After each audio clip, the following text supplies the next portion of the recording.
in the old school, then definitely also what is called Guru Bhakti is part of the game, in which the Guru is seen as a like representation of the divine, and that some rituals are being done with the picture of the Guru, whatever. And this is seen as also very powerful. Of course, only if the Guru has some power, but in itself it is seen as very powerful, and many examples are there where students, for some reason or other, cannot be with the teacher because maybe he does not want them, or because he lives very far away or something. And then they just start worshipping the picture or the statue of that Guru. And after doing that in a real way, get so much more out of it even than the students who are with the teacher. And then at some point they meet up and this becomes clear. There's many stories like that also in India. So there are many possible relationships with the Guru. And this also somehow depends on the lineage. Like in my lineage, from my teacher Harish Johari, it is common to have many teachers. In some other lineages, this may not be common. In some other lineages, they will say, one teacher only you should have, so that there is minimum amount of confusion. This is just one opinion. My teacher used to say, the more confusion, the better. So, anyhow, he would definitely promote you to see other teachers whenever you felt like it. And he himself had so many teachers. I met also quite a few of his teachers. So this is a different kind of lineage, and there's no saying that this is better or that is better. But so this is how it was for me. But because Harish Johari quite clearly was like my first teacher, whom I met when I was 20 years old, he definitely is what they call my Sat Guru, like the true Guru or the main Guru or the original Guru. But now he's no more, he left his body, maybe he's still helping from some other plane or something, but that does not matter. Whoever I meet can be my teacher. Actually, this is also a very important truth to understand. Whatever happens is your teaching. Whatever you have to do is your teaching, and whomever you meet is your teacher. So everybody can be named Guruji. Dear Guru, it means Guruji. And like in India, for example, very often children will be called Guruji. Because children very often they say something directly from the heart, out of their mind. And from children also you can learn many things. And you can learn things from the birds, and you can learn things from the flowers, and from the stars, and from everywhere. So teachers are many. Some may be more important than others. And what really happens does not depend on the teacher. Meaning the teacher will always give whatever he has to give. What really happens depends on the student. Like it is said, you can go to the teacher and bring a cup and ask the teacher to fill it. Or you can go to the teacher and you can bring a bathtub and ask the teacher to fill it. Whichever you bring, the teacher will try to fill it. And if he is a good teacher, he will fill it. Teaching is a role that you take on, and if you take it on in a honest fashion, that you really want to share, then whatever you don't understand will become clear through your teaching. And afterwards, you even may have forgotten, but your students will have received it. So as I said, if you bring a cup, the cup will be filled. If you bring a bathtub, then the bathtub will be filled.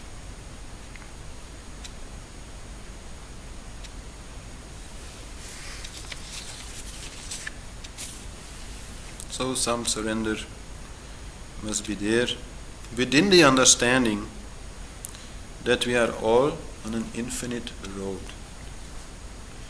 So if we are all on an infinite road, there's no saying who is more advanced and who is less advanced. And even if that could be said at some particular moment in time, maybe 1 year later, it could be quite different.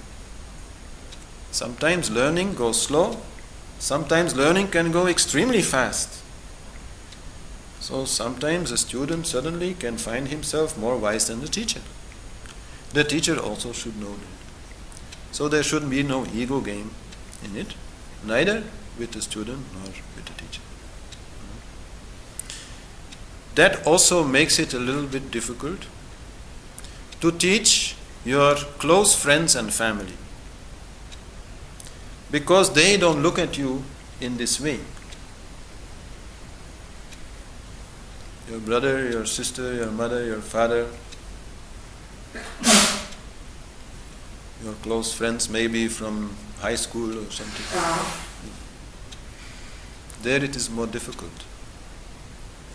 Because there, to step into this role of student-teacher is difficult. Because if you are friends or family members, then a strong feeling of equality is there. Or a strong, I would say, rule of equality is there.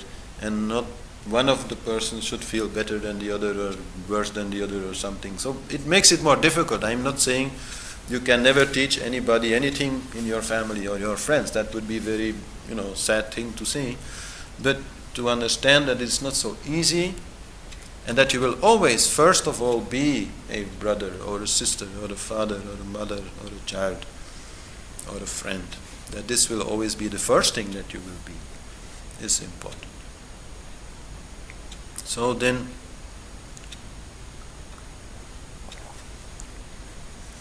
sometimes people then hear talking about gurus, and then they feel, they need a guru. So they want to try to find a guru. It doesn't work this way. Some people have traveled all over the world looking for a guru and never found anybody. The guru will find you if you are ready for that guru to get his kind of teaching. This will happen quite naturally. This is a karmic thing. And whatever you can do for it is practice whatever you already have learned. If you practice whatever you have learned, this will bring you to a certain level, let's say, of balance, of understanding, etc., of inner peace. When you reach that, then new teaching somehow or other will come, whether it is like an official guru with a long beard or whether it's a bird pooping on your head, I don't know, it can be anything, but if you are ready, that will come. So that is the only thing that you can do. Satsang, which means the company of saints, the company of holy people, the company of wise people, is very good. It's always giving you a good feeling. So you can go for satsang, and maybe that will also bring you a good teacher. But that is not really how it works. And whenever you see somebody that you feel may be a good teacher for you, then you have to sense the feeling that this person gives you. All else is entirely unimportant. Whether he has very special powers, whether he can stand on his head for a half hour, whether he can, look very nice or be very good or, give money to everybody or, I don't know, there's many different kinds. It does not matter. The only thing that matters is if you look at this person, if you get close to this person especially, if this person increases your level of inner peace and happiness, then this person can teach you something. Whether it will be your big guru or not is still a different question. But if you feel that, then definitely it is a good idea to stay with this teacher or revisit this teacher afterwards if you can or something. This is the main thing. And if you can do it, if the occasion allows it, and you can try to meditate near this teacher, And you can have a very good meditation there near this teacher, better than ever before, or at least, very good, then that also is a good sign. Because that is the most important thing. As I said, it's not about information. It's about feeling. So that's where you should sense whether a teacher is good for you or not. Because anyhow, this is a little bit personal. One person may be a very good teacher for this student, but not a very good teacher for another student. This is personal.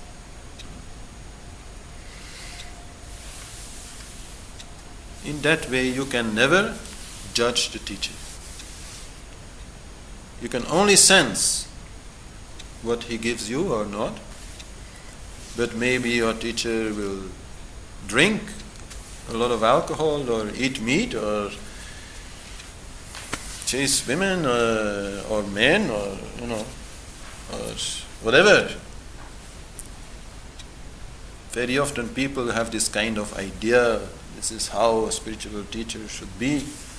And then whoever they see, they kind of compare with this idea, and then they feel, oh, not very good. No? But this is not what counts. This is really not what counts. It only counts what feeling this person can give you. And when it comes to drinking and having fun and so on, it's also important to understand that if he is a teacher or if she is a teacher of some quality, then it means that his or her own problem has been largely solved. I'm not saying completely solved, but has been largely solved, which means this person is basically happy. Is no longer, and certainly not often, unhappy. Then, what's the use of all kinds of disciplines? Then fun, boga, is a very logical thing to do. So actually you will find that with many very good teachers, they will tell you to do this and that and such, and impose or at least advise many disciplines for you, because you need them. You need them to find your inner peace. You need them to find your inner happiness, but they no longer need them. So you cannot judge a teacher by these things. This is quite impossible. In this way, a teacher definitely does not have to be like a renunciate, an ascetic, a sadhu. Sadhu is a very recent development. Only a couple of thousands of years have there been sadhus, monks, you could say. Before that, all the famous teachers, rishis they were called, seers, they were living in the Gurukul, meaning the house of the Guru, but they were married and they had a job, and their teaching was a hobby. This is, if you read the ancient scriptures, how it was.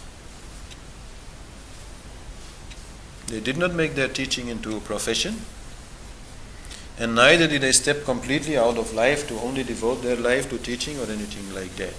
They were living very normal lives, and then students could come and join the household and live in this house, and in a real way, you could say, in real life, the teaching was happening.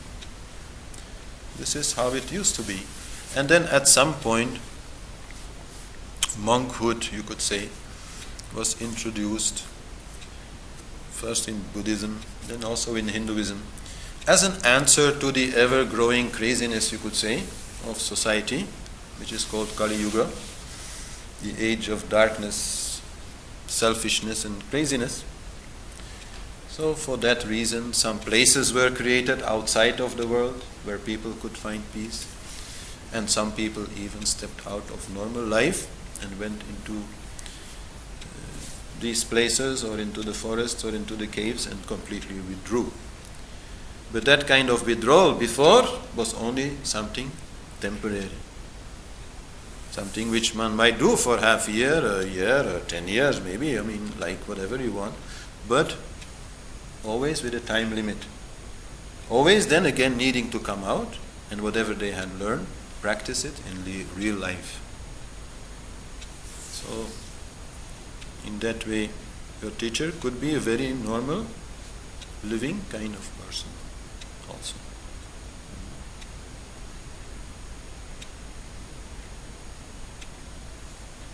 So as I was saying in the beginning, to pass on whatever you have learned is your duty. If you don't do that, whatever you have learned will not give you much. So in a way this means everybody becomes a guru at some point. Knowing that every guru also has a guru. And that guru also has a guru. And that guru also has a guru. So nobody should take this personal, it's just a little role play. But if you teach, you should only teach from your own experience. I never teach anything that I read in a book. I may refer to it, okay. But I never give a class about the subject that I have not practiced myself. Because without this practice, I cannot have any real understanding. I can only have an intellectual understanding. And I cannot have the practical understanding that is needed to guide people, that is needed to answer questions. You can very easily see if somebody is teaching only from book knowledge when you ask a question. Usually a practical question, and then the answer will be very hard to find. Don't go into that. Just teach from your own experience in your own words. This is important. You can use words like sometimes I refer to the word dharma or karma or sanatana or something, because this also helps you to kind of maybe read about it or find information elsewhere. Sure, but for the rest, I just try to say it as I feel it, as I sense it. This is very important because it's the best chance you have at passing on the real understanding that is behind it. Because again, then your heart is with it. If you say it in your own words, then your heart can be with it. And if your heart can be with it, then maybe other hearts also can listen and hear and understand. So, one last thing maybe to say about it is that don't teach unless you are asked to teach. This is quite important. Don't lecture anybody who is not asking you a question. If somebody comes to you and say, I have a problem, do you have any idea? Okay, then whatever understanding you have, you can offer it freely and see if it can help. Anything else is only going to cause you trouble.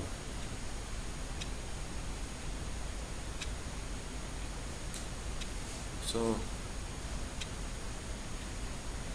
also these classes here started at some point because somebody really told me, now you have to teach. I really didn't feel like it at the time. This is now, it was in 2005. So, but then when I did it, okay, I enjoyed it also, and so it continued. But it started with somebody asking me. This is very important. And as my teacher had been teaching me, it was also quite clear that nobody was asking me. Was only asking to get some information through me. So whenever you teach, this should always be how you see it. You are not the one teaching. The teaching is happening because the truth is what it is, and if you open up to it, then it can come true. And that is why Ganesha is there. It's just one way to really understand that I am not the one teaching. Whenever I am saying something wrong, I don't have any problem because he is responsible. And whenever I start a class, I always remember my own teacher and other teachers and ask them to help me. And I ask the planet Jupiter, who is also a great teacher, to help me. And so I don't feel like nervous to sit here and talk because I'm really not the one talking. I'm just letting it happen. So this is how you should try to teach. Otherwise, it will give you a lot of problems. There is great danger in teaching. It is the danger of the ego. Everybody looking up to you and thinking how wise you are and so on. After a while you start thinking yourself also you are very wise. Nobody can teach you anything anymore. And you start acting this way, you have a big problem. So always be aware that you are not the one doing it. Remind yourself and others that you are not the one doing it. So then you don't feel responsible, you don't attach to it, then it really becomes karma yoga.